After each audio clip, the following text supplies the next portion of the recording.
तथागत यह भी कहते थे कि सबसे पहले व्यक्ति को खुद की पहचान करनी चाहिए।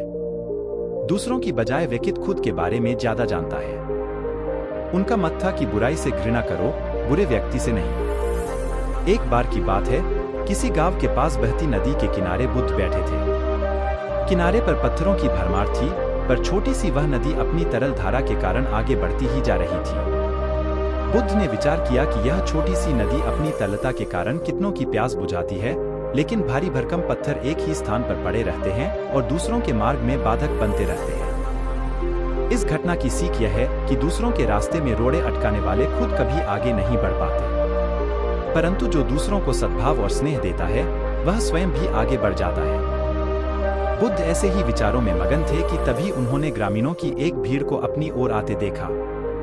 बड़ा शोर था और लोग किसी युवती के प्रति अपशब्द बोल रहे थे।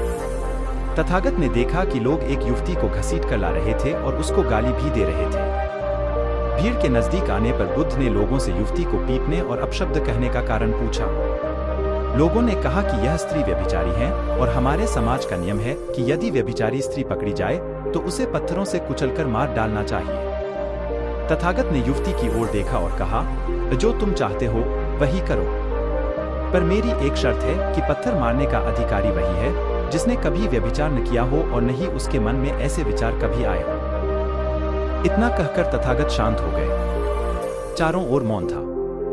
कुछ समय बाद लोगों की भीड़ मन में पश्चाताप का भाव लिए हुए वहां से विदा हो गई। इस घटना से यही सत्य उभरता है कि हम खुद अपने प्रति न्याय कर सकते हैं, दूसरों के प्रति नहीं, क्योंकि हमारी जानकारी दूसरों के विषय में अधूरी होती है।